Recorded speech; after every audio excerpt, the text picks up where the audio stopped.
Hi everyone, welcome again to #Career Goals. My name is Veronica Alfonso and we're here with Elena, and this is the part 2 of our video. So in the first part, we talked about her career as well and aeronautical engineering. And in this part, we're going to go through also her experience in aeronautical engineering and why she decided to study this, and also more in depth about the industry itself. And yeah, we're just going to pick her brain about everything. And because this is the part 2, I'm going to ask Elena to please introduce herself real quick again. And if you want to see the whole presentation in the past video, of course, go through it. I'm going to link it in the description box below, cards up everywhere. So hi, Elena. Thank you so much for being here. My pleasure. So a little bit about me. What I said the first time, I was born in Cuba. I grew up in Madrid. I married in England, and I'm living now in Germany. I studied Aeronautical Engineer, and for 30 years, this year, October, will be my 30th year. So this September, I'm gonna be 30 years in a corporate world of now called Airbus. Since I'm working in Airbus, I've been working in different places around Europe. I've been working in Spain, I've been working in England, and I'm working in Germany. Wow. I will suffice as a brief summary for aeronautical engineering.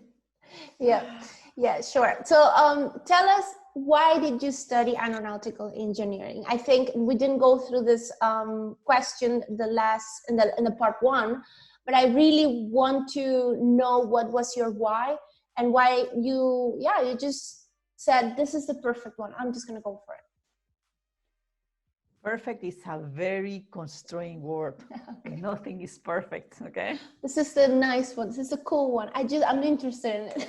Right. So the why I did it, it was because when I was around 13 years old, my sister and I were spending holidays in America because coming from Cuba, we emigrated to Madrid, and our family as well, but the majority then they flew to America. So my aunt and my uncle, they live in Houston. So we spent 2 weeks with them, and they took us to the Jones Space Center. So imagine 2 girls, teenager girls, my sister and I, coming from Madrid. But that time we're talking about Franco era, so everything very quiet and not impressive. And then you just end up in the Space Center, where you can see all the different, aircrafts that they were going to the moon. You would see the rocks, you would see the astronauts. It was like, oh my God.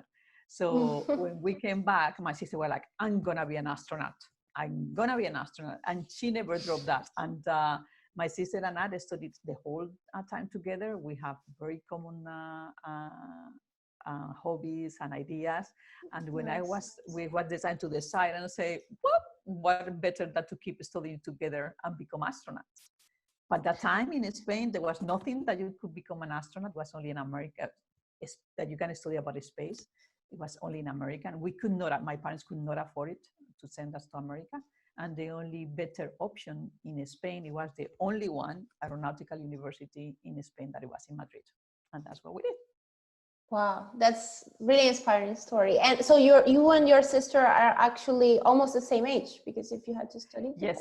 Yes. We are 11 months apart. Wow. And when we came from Cuba, the Spanish government didn't recognize the first year that she did in Cuba. So we started from the very beginning studying together. So nice. We are lucky. Okay. Yeah, exactly. So from this experience, like you of course had this really particular experience that was the reason why you became what you are now, or that you actually studied aeronautical engineering. There's a whole story behind it. But if you could if you could talk to any young person right now and they are asking you, so why would you recommend someone to pursue a career in aeronautical engineering now in 2020? What would you say to them? Do you think if they're interested, they should do it? And why would you actually recommend it from your perspective after you actually studied it, worked in it, and enjoyed it like all these years? Before I recommend anything to anybody, I will ask them, why do you want to? You know, I can sell you my world, but if my world is not the person's world, it will not make a difference. Yeah. So I give you an example. You know, I will love, you know, to be a singer, for example, but I know that I cannot sing, not even in the shower, because then it starts raining. Yeah. So if the person is asking me, what would you recommend it? If that person has already a passion or something that really Yeah. I'm always interested in that, then I would say go for it, because you will satisfy your why. And the things that work in an aerospace industry, it gives you open up to the world. You see a lot of different type of not only places but projects. You can have access to innovation, you can have access to production, you can have access to engineering. It depends what really makes you passionate about, but the opportunities are there to be taken. Have I answered your question? Yeah, I think so. And maybe this is also linked a lot with the question that I asked you in the first part as well, of what do you like the most about your career? And I guess you can only speak from the things that, I mean, if you're going to recommend something, then you're going to probably talk about the things that you like about your industry. So yeah, if you want to see her answer, go to the part 1. But yeah, I think it's like everything in life. When you recommend something, when you are trying not to sell it, I would say, but when you're trying to paint a beautiful picture, you're always going to talk from your experience, your positive experience. So yeah, that's one thing that I will also say. If they tell you no, you are not going to make it, forget that. Do not believe in that. If you believe you are going to make it, you go for it. And I can tell you one example if you want. Yeah. When we started the first year of our studies, it was a very male-dominated university. The majority of the professors were from the Air Forces. And I'm talking back to the 90s, so you don't have, computers and, everything digital. You had to go to the professor desk to get your marks. And I think I told you that story when we met the first time, when I was doing the teaching exactly. the presentation. So what happened there? So we were 20 students, only 2 girls, my sister and myself. And the professor just told us that both of us have failed. Remember that? I mean, I told, not just to make the story short, but he told us, you ladies failed, but don't worry, because you will never make it.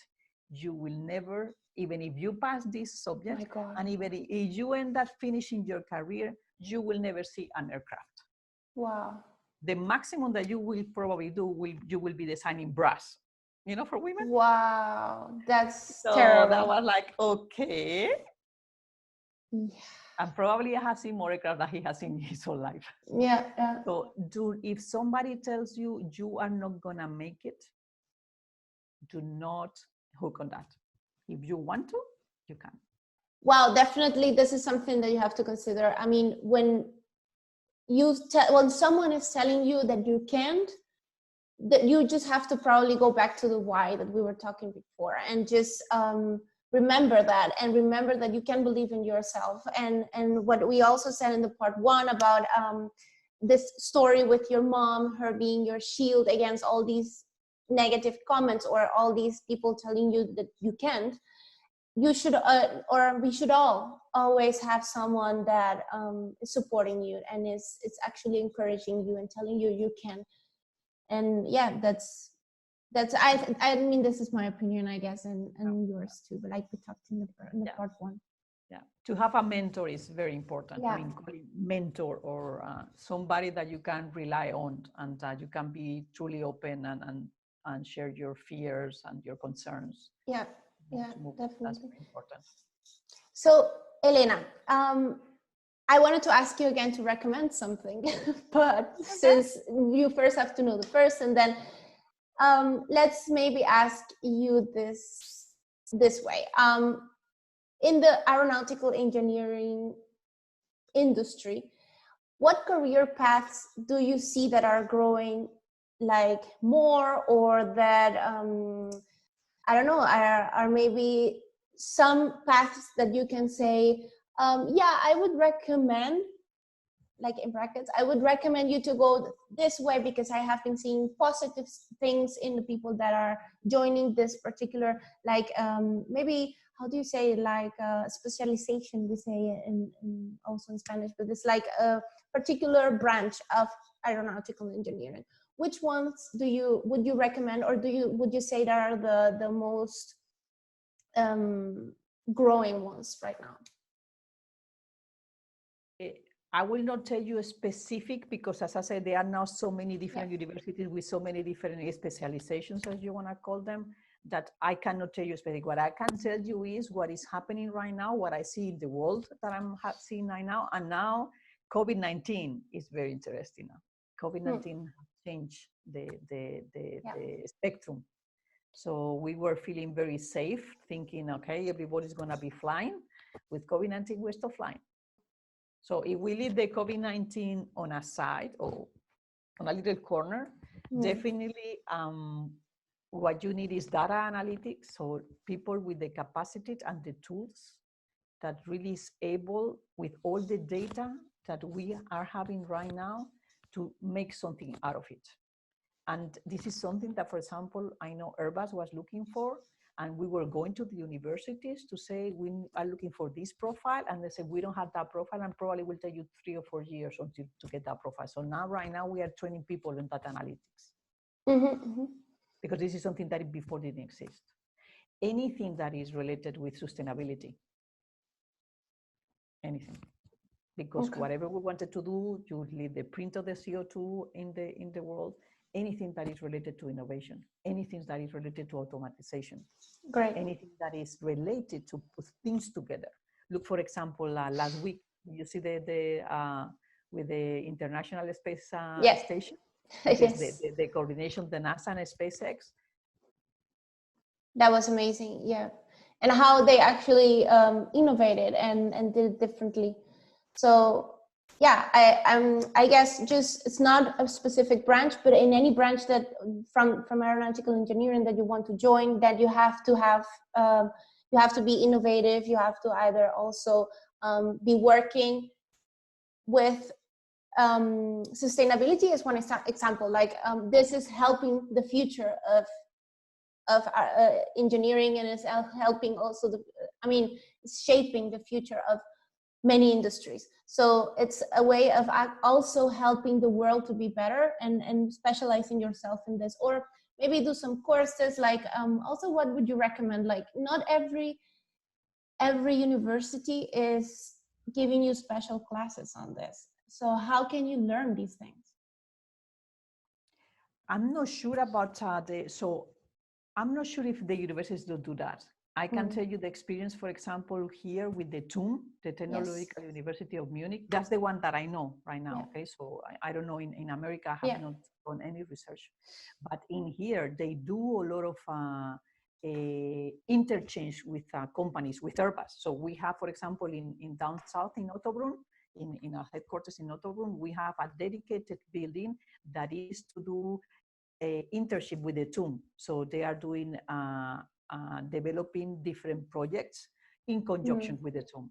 So in a way that they don't only see the university, but they also get the experience of working in a company. So definitely, I think the universities and they provide that, and internships, so that you can start getting the flavor. And I think it's right now mandatory in most of I see from my son, that you had to have an experience in apprenticeship to get your baccalaureate. If not, you don't get it. Yeah. So I will go to try to do what is in the market, and we work in Airbus. We have plenty of apprenticeships. Yeah, that's super. That's really valuable what you're saying, because people don't see many times the advantages of the internships, and they just wait until they are required from university to actually go find them or do them. But I see that the people that I've known, different people that they just every summer they go through a different internship, or they are constantly working on projects with companies as an intern or as a volunteer or whatever. and they have a really different perspective from other students. They learn way more, and it's not only like innovation or how to work with sustainability in this case, like we were saying. They also learn many other skills like work in teams, or also how to communicate in an office and write professional emails or do presentations, and also seeing people that are super more professional than you right now. I mean, they have more experience than you, professional. I don't and you know, see how they are. Veronica. I don't know if we mentioned that on the first one. I don't know if it was with you, that conversation, but one thing that I know now, that there are so many people that have so many good marks. They have the master, they have so many languages, but then when you look at the CV, it's only learning. Yeah. But there is nothing in there. What now they are looking for is what you mentioned. So how you can work on a team, how you can communicate, how can you be autonomous? How can you be resourceful with what you have? How can you be an entrepreneur? So, and the CV, if your CV is only saying that story, you will not get that from there. So your CV has to be, I call it sexy. So when the people are looking at a CV, what they are looking for is, what do they make different? Yeah. Apart from a story, what makes them unique, what they can bring to the company. Totally. Yeah. I think this is the advantage of, I mean, this is the only thing that's going to put you in a position of advantage from the others, because in the end, we can all have an amazing bachelor degree. We actually talked about this in the part one, and we were saying how you can have a lot of studies and degrees and everything, but maybe you don't have the skills that are needed to actually go through a process of building something or working in a team and so on. So yeah, definitely this part that you are mentioning about internships, it's super helpful. And I also think that if you are in a country that where the universities don't provide these kind of programs about like internships in Airbus, which is an amazing experience and an opportunity. If you don't have this, then do some research, try to find other colleges, go abroad if possible, get some scholarships, try your best, because the opportunities are out there, but only for the people that really want them. And in that, you start building your network. Yeah. So the effort that you had to put, okay, I had to call this company and I'm not my type because I'm an introvert, but all these things are shaping you. And if you fail, it doesn't matter, because it's a lesson learned that you have done. And this is what the world out there is. So if I had to get somebody and I receive and this is my personal way of working.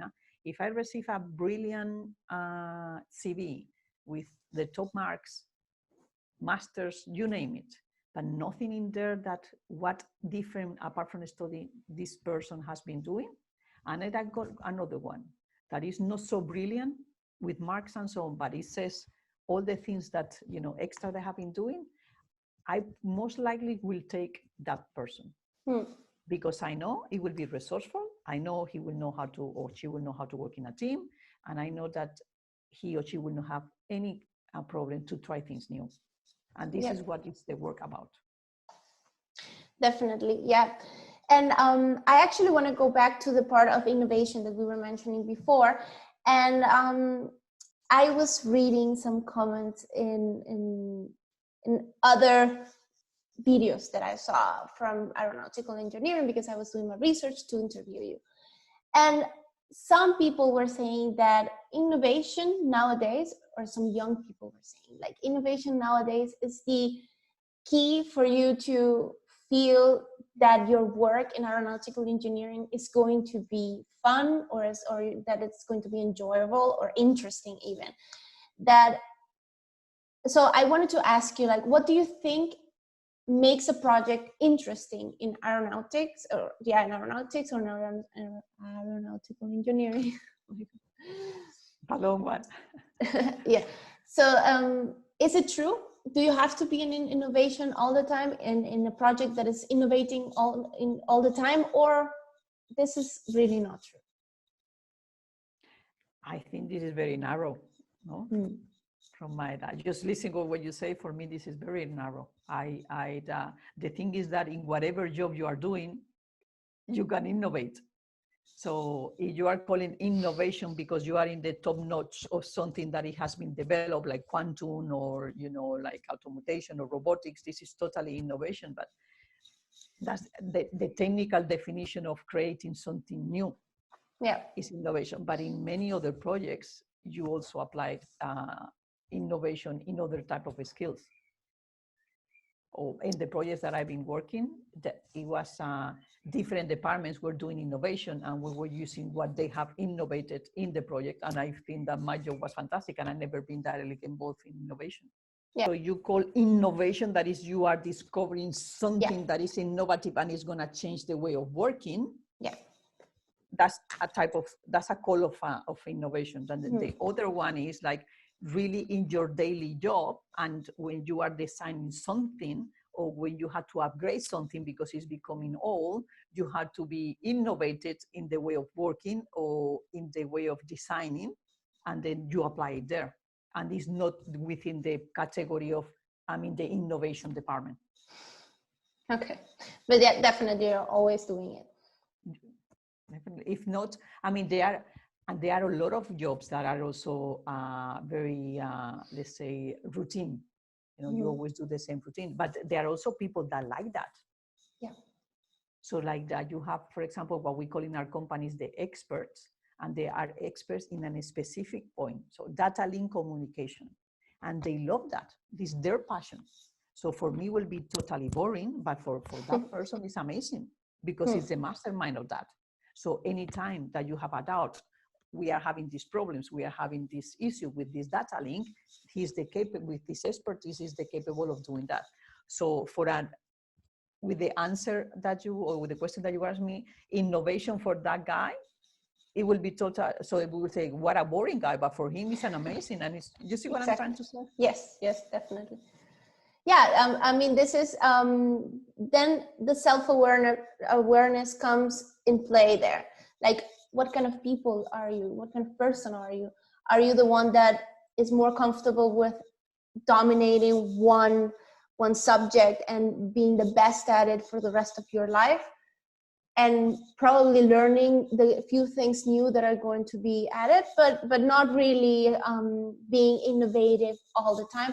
Or do you feel that you are the kind of person that needs to have something new constantly to feel interested, or to become more interested in that project or subject? So it depends on the person that you are. And I think this is the best answer ever, because you cannot just take everyone's opinion. Like in this video, I guess, when I was seeing it, I was like, yeah, maybe the person that is saying, yeah, the problem is that not every project is, not every single project you're innovating. Therefore, if it's not innovation, it's going to be boring. So prepare yourself for that. Yeah.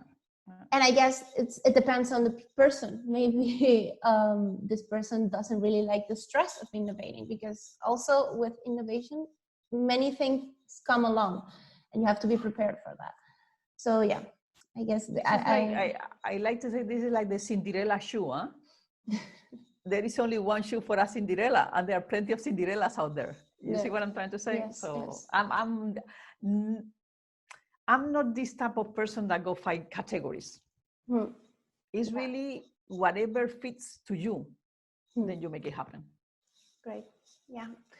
And I want to tell everyone to also subscribe to our channel and comment below, like this video, if you like it till now, and comment below if you have any questions to Elena or to me, or if you want to see something coming up next about aeronautical engineering, and the questions we're gonna also pass them along to her, because I'm sure she will be so glad to answer them, and also to see what people are commenting and asking there. If we don't have that, we are losing our time. Of course. We need to, we are here to help people, or that's what you called me for. Yeah, thank you so much for doing that. So Elena, from your vast experience, what would you say the main things are the main things to keep in mind if you decide to study aeronautical engineering? The positive things and negative things. I know this is like a really broad question, but what pops up into your mind when I ask you, like, what do people have to keep in mind if they want to study what you study? Be ready to study. Be ready to study. Be ready to study. Yeah. So you had to study. That's for sure. You need the knowledge. You really like science. Be ready to enjoy it. Be ready to enjoy it. Be ready to be patient. I think we covered that in the first one, because then when you enter in a job, probably it's not like I study, and now I'm all doing this stupid, task that they have given me. So you have to start slowly and steady, and then probably you go fast, and probably you don't. But just learn for every step that you are in. Yeah. Even if you think it's something that is not worth it, you always get something out of that. Be very curious, be open-minded, search, and don't miss any opportunity that they offer you. Have I answered your question? Yeah, very good. Very good, thank you. So after all these years of experience at Airbus, you have also decided to become a coach, and probably people can see it from your answers. There are, I don't know, they're just different. They're not just like any professional. You definitely give people tools. You always talk about not categorizing people, about that there's one Cinderella and one shoe for that Cinderella. I mean, you're really interested in just people finding their right way and not someone else's way. So you've decided to become a coach, and I think you're very good at it, at least from your answers. I can see it. I mean, I'm super inspired by them. So why did you decide to pursue this path to becoming also like this an executive coach? Because you also mentioned that you were an executive coach, and now you're actually introducing this to your role in Airbus as well. Like all in life is a funny story, or I like to put it as a funny story. I was, and actually this weekend, it was my graduation, my year graduation. Yay, so congratulations. I passed my certification last year. So I've been acting as an official coach for 1 year now.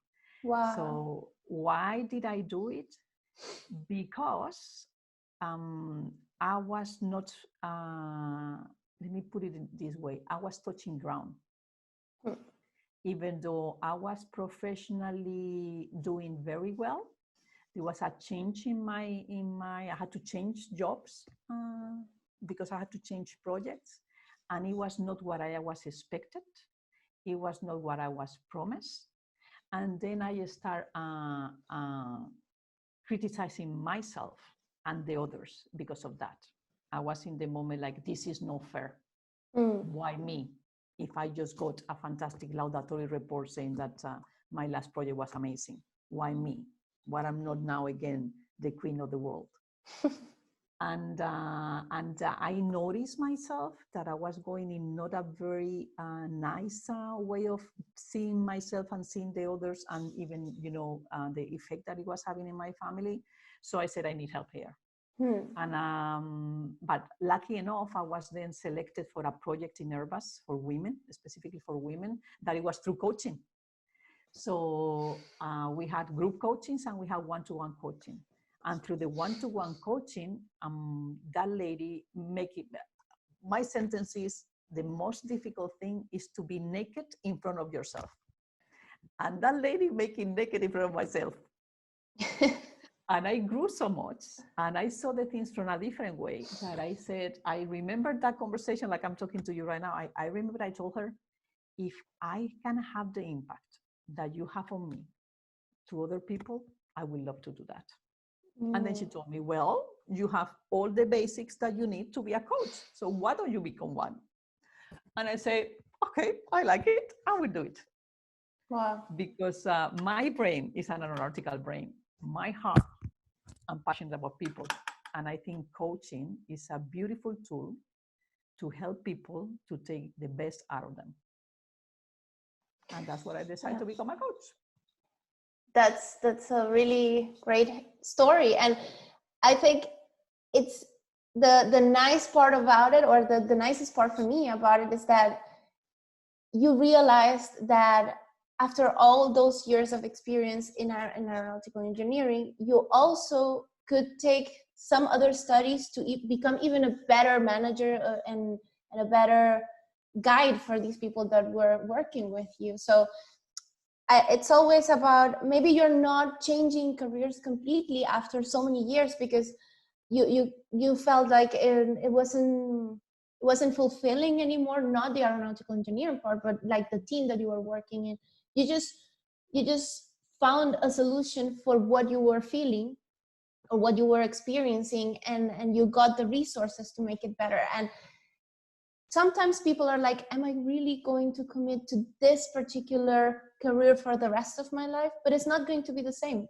Look at you now. You are like in aeronautical engineering, you are managing people, but you also are bringing some other stuff to the table, like coaching, and you are learning it, and you are also putting into practice in your career, in your like main career, which is aeronautical engineering. So it doesn't have to be boring. It doesn't have to be the same for the rest of your life. And you can definitely apply some other stuff that you learn.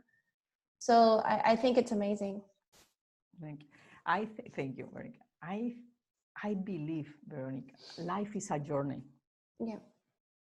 And when you are 20, if you think that you know what is your journey in the next 5 years, 10 years, 15 years, you are kidding yourself. Exactly. Look at COVID-19. Yeah. You had to take life as a journey, as a growth journey. And every time that I believe that a person has the life, they acquire academically knowledge, and they acquire a lot of emotional knowledge because of the different experiences that they have. And those both knowledge, academically and emotionally, your emotional intelligence, your IQ, will go with your life always. And then when you encounter different topics that they can be good or bad, you always have this in your baggage that you can say, well, now with this, I'm going to keep doing the same, or I'm going to do something different. And that's what I did. Yep. And this is what I think is so important, that a person knows self-awareness is the mother of the emotional intelligence.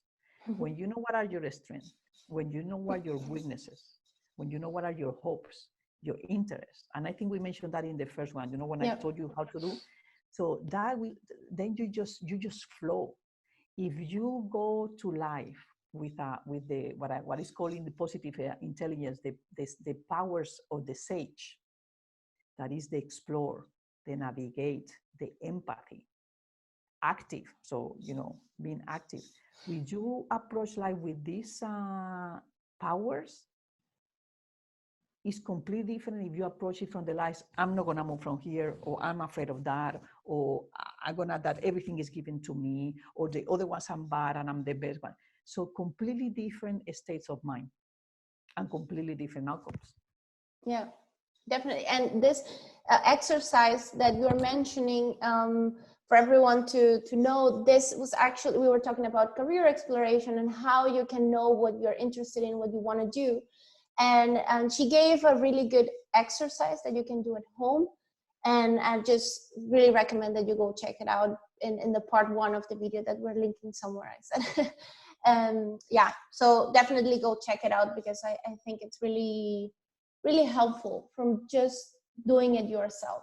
So we have talked about you being a coach, but tell us what is it that you are doing right now with coaching and being like a transformational coach manager at Airbus?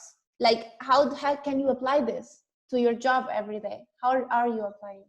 So my coaching, I do it privately. My coaching skills and apply it in my leadership.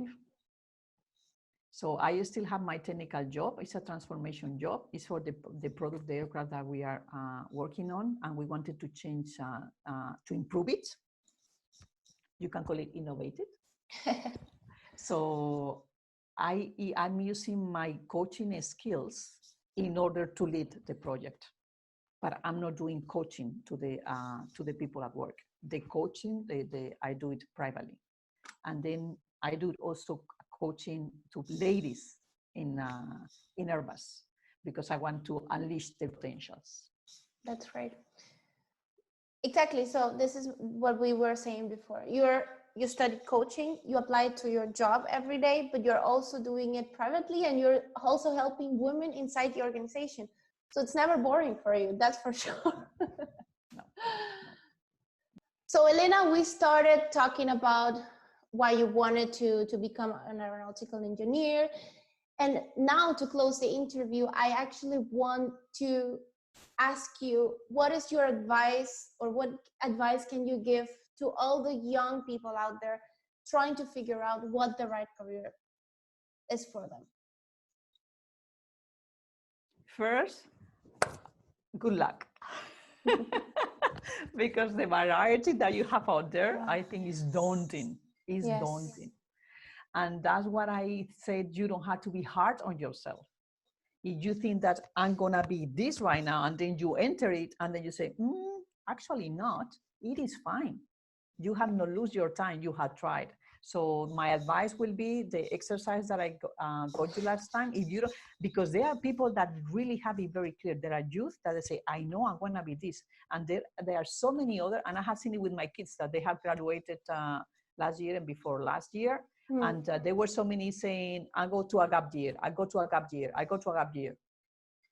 We didn't have that luxury in my time. A gap year, if you take it as a holidays paid by your parents, I would say forget it. If you take it as something that then you can see, if you do the exercise, what I'm good at, what I like, and what I can make a difference, then you will see certain patterns in there. And then you try and do these internships. If you want to have a gap year, that is a fantastic way. If you have it clear, you go for it. And if you fail, you raise up again and you try again. And if you fail again, then probably you have to think, there is something else that I should do different. Yeah. But never, this is my motto, like Churchill motto, never, never, never give up. Yeah.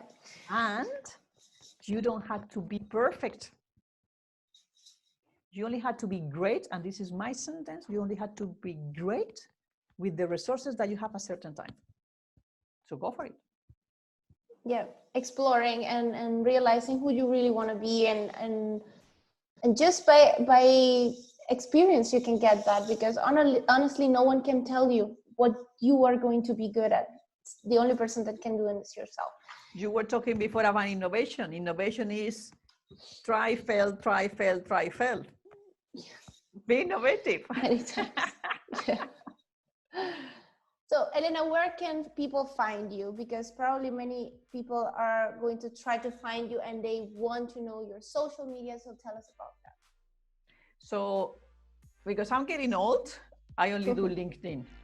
So you will not find me in Facebook yet. I'm thinking about it, but not yet. And you will not find me in Instagram. I'm there, but only to follow my daughter and my niece, nothing else. So for me, if you want to approach me, if you want any advice, contact me through LinkedIn. And very important, I only assess people now in LinkedIn if they tell me why. Why they want to connect with you. So yeah, like I said, thank you so much, Elena, again. And I just wanted to remind everyone to subscribe to the channel, hit like, and comment below anything, like any questions that you have for Elena, for me, what you would like to see next. And even like, if you're thinking about aeronautical engineering, then tell us why. What's your why? And follow us on Instagram. We are also there, and we are uploading also different like sneak peeks of these interviews. We are giving advice, and yeah, there's a lot of content out like in Instagram as well. And yeah, thank you so much to all of you, and again, thank you to you, and thank you to you. Good luck. Yes, exactly. Bye, everyone. Bye.